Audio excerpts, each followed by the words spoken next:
Because, you know, every time you say Saudi Arabia, I have a visceral reaction. Sure, I understand. You know that. I do. But from multiple viewpoints.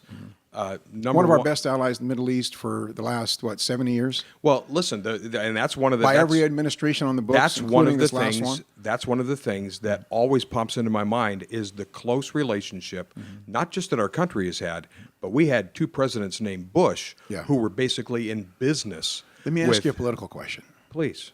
Well, I had more I was going to say. Okay, and then go back to it. I promise. Go back to it. Okay. Are we more at risk from Saudi Arabia's government and for our true national security than we are from either the government of Russia or China? Well, no. No, I know. And Russia. what did Trump say about the ex-KGB agent Putin? What did he say about him? Is he a bad guy or a good guy? Oh, he thinks he's the greatest leader on the earth. Right. Well, he might not have said that, but he said he's a better leader than Obama.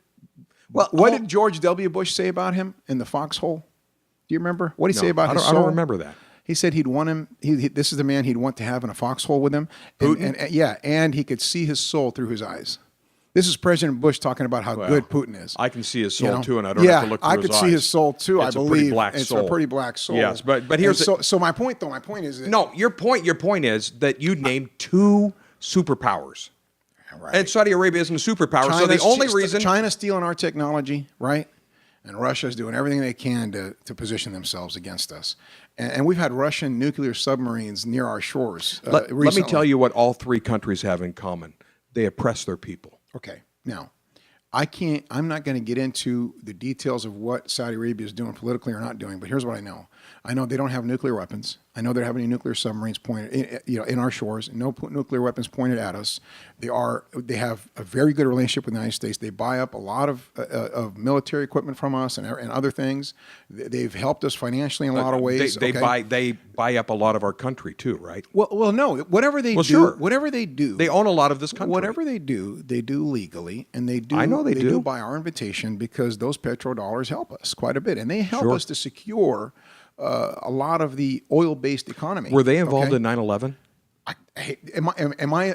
Do I work for the CIA? From my vantage point, no way. Dr. Mirza. No way. You know what it would be? It would be a shot in the head of the Saudi Arabian royal family for them to go and try to undermine this nation in any way. A shot in the head, just be boom. Now, do you know why they've got a lot of internal problems? Because everyone feels like they're an agent of the United States. People feel like they're an agent of the United States. Well, they're certainly that's one of their real. I'm not saying that's the only reason. As nations, we have been in bed with each other. Yeah. For I'm not saying it's the only reason. Time. They've got their own issues, and it's a monarchy. But I'm just telling you, every time you say Saudi Arabia, I have a visceral reaction. That's all I'm saying. Let me say this. You remember when we talked about the Vatican being the only theocracy on the earth? Right. Okay. Well, Saudi Arabia is one of the true monarchies on the earth. Okay. But you know what I'm saying by that? They're also like a theocracy. The UK, England is not a monarchy. Okay. They are figurative. They're figureheads. Figureheads. But Saudi Arabia is a monarchy. Right. Okay. Now, monarchy, with a king with power and a royal family with power, they want to stay in power. Generally, if you lose your power, it doesn't end well for you. How long has that royal family been in power? That can become oppressive. You can become oppressive holding on to power. But they're using Sharia to oppress. But no. Sure they are. No. Bob, they're using their political power and might to oppress. Period. End of story. I mean, you say that the Vatican is the only theocracy, but there are people being beheaded. We can argue whether capital punishment, whether it's beheading, whether you're electrifying, whether you're hanging, we can argue what's best. What's the best way to kill a human being? Well, no. So we've had. What is the best way to kill a human being? We've had this discussion, and you tell me the most humane way is beheading. Go ahead. Okay, say it. In my opinion, the best way is the way God prescribed, beheading. You know why? They don't feel a thing. You know what the best way is? But you know what? Have you seen? Wait a minute. Have you seen someone? Hold on. Have you seen? Let me tell you the best way. Electrocuted when to it doesn't kill work them. very well. Not to kill them. Okay, that's the best way. Then say I am opposed to capital punishment. Then the discussion isn't about capital punishment and what's more humane, is it? I understand, but don't sit here and say that they're not a theocracy. But don't talk about beheading. Because of Sharia law, these things happen. When you get to a point where whatever government that allows capital punishment has decreed that you are worthy of capital punishment, right? Right. Okay? Let's not get into the discussion about what's more humane and what's not. I don't think there is. I don't think we can really do that. I don't think, whether it was hanging more humane than electrifying, was shooting them up with poison more humane than beheading them. I mean, you want to get into all that, fine, but I have my opinion. That's all. Understand. All right. I have my opinion. Done correctly, it's a minimum amount of pain, okay, and the least amount of everything else that goes into whatever it goes into. Now we can say, somebody else can tell me no, electrocuting is. Somebody else may say no, hanging is. Or dying by shooting squad or something. That's another discussion altogether. So every time you say beheading as if it's this horrible, hideous, demonic thing, it's straight out of biblical law and Islamic law. Not demonic. So God's but, way of saying here's capital punishment is demonic. But some people might say barbaric. Bob, is it barbaric to hang then? Is it barbaric? When we were hanging people for rustling cattle, were we barbaric? I want to know. Because that was after the founding fathers. So the founding fathers were barbaric, in your opinion. Barbaric people. That is not what I said. No, that is what you said. But we put it together, and that's what you come up with. But here's something I want to... We were hanging people for rustling cattle after the founding fathers. I want to get... Is that really your argument? Hanging people for rustling cattle? Were we not doing that? You're going to Dodge City? Yeah. Really? It was law. It was the law. It was the law of that land. Listen, I respect you. You don't think that would? That's a crazy argument. What is the argument? Anyway, the argument is that if we're going to talk about barbarism, do you know how close I was? Barbarism? Do you know how close I was to doing this? Taking off my glasses in the midst of you talking about how humane everything is, and I was going to do this. I was just going to tell your words back to you. Fair enough. Fair enough. But you had to take it to Dodge City. Dodge, I love really. I love that whole history, man. That's some pretty stuff. I like Wyatt Earp. Yeah, you ever seen Tombstone? I've seen every version of it. You know what I mean? So Wyatt Earp, that whole story. But the one with Kurt Russell. Kurt Russell was pretty cool, definitely. And Kevin Costner did a pretty decent job. He did. But that Kurt Russell, you just going to stand Russell there and bleed? Definitely. Yeah. You like that? I like that. That was good. No doubt about it. No, listen. All I'm trying to say when I talk about that is let's be careful what we project on these things, because we have a history that's just 250 years old as a nation. Right. And we did a lot of this stuff, okay? So again, we make that argument.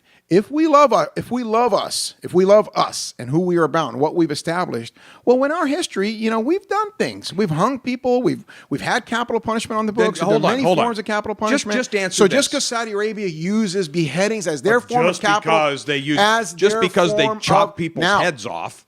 Bob, wait a minute. If they're doing it unjustly, they're hideous and they're evil. Every time they do it, that is hideous and that is evil. Evil. Now, if someone rapes and kills and murders someone, and he was given capital punishment, and they said, well, hanging, electrifying, or beheading. Well, we're going to behead him. That's not evil. That's what I'm saying. What do they do to some? See, I was going to get that point. I was going to go in a completely different direction, but now you've opened up a door. Well, you stop with that. Why did you open the door? Go back to your other direction, please. I beg you, because otherwise we're going to start throwing blows. What happens if you're a homosexual in Saudi Arabia? I don't know. Really? In which way? If you run around the street trying to make everyone a homosexual, there are communities. Trying to what? Tell people they should be homosexual. In other words, sins that are private, okay, cannot be judged by any government. Anything you do in your private life, they cannot come and pull you out. Have there been reprisals against? I don't know. I honestly don't know. Okay, well, there have been. Okay, then tell me. You should know more than me. No, right, but I don't. But let me when ask you say you, reprisals against homosexuality. Let me ask you. I'm sure there's some. There's definitely sexual crimes on the books. One of which is sodomy. Right. Now, how many? Do we have states in this country that have sodomy as illegal? I don't know that there's any left. There are. There have been. Maybe they ended yesterday. But there again, have been on our books. Sodomy is being illegal in state. We have federal laws that override. But do we have state laws against sodomy? I mean, maybe in Mississippi, right? Is it a state of the United States of America? Hold on just a second. It's just a simple question. To all of question. our viewers in Mississippi, I apologize. If you're in Biloxi, that's what I'm saying. I'm sorry. Here you are. You have really good football teams, and you gave him Dak. You gave him Dak Prescott. That's right. So the Cowboys. That's right, but wait a minute. Okay, so wait. No. I want to ask a question. The point is, in Singapore, was it Singapore? I think it was Singapore where there was a young American. That They're pretty rough in Singapore. Yeah, went around, tearing up cars and doing all kinds of destructive stuff. They got warned, not to do that anymore because in Singapore you get lashed. Yes, you do. Okay. Yeah.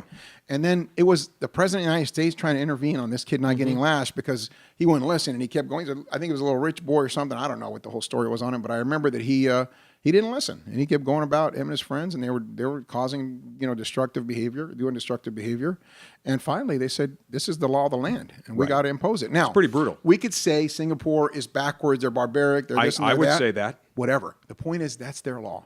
It is. Remember we talked about the Constitution? They will lash you, Do you for remember the dropping a Constitution? gum wrapper on there. Yeah. So if you go to live in that country and you know that they're oppressive, you know that they're whatever, if you sign on that I'm coming to live here and follow your law, then you got to follow their law. So let's just say Saudi Arabia is as oppressive as they come. Let's not talk about Putin's Russia. Let's not talk about China. Let's not talk about North Korea. Let's not talk about a lot of these other countries. They're terrible. Fair enough. So let's say Saudi Arabia is oppressive. Fair enough. What you have to ask yourself is, go to Saudi Arabia, because you guys love polls, right? And let's poll all of. Let's poll. Why are you so suspicious of polls? Let's poll Saudi Arabians. You just don't like people's opinions. Say if they want to leave their country. That's it. Just ask them if they want to leave their country. Just tell them. Let's just see how many say yes. I want to leave my country. Okay. So my point is, fair enough. Yes, I'm sure they have some oppressive political behavior. Fair enough. I'm sure they have some oppressive things they're doing on the books. One thing that we can just isolate and say it in itself is not oppressive is beheading. It's just like here, when we talk about guns. The gun doesn't kill people.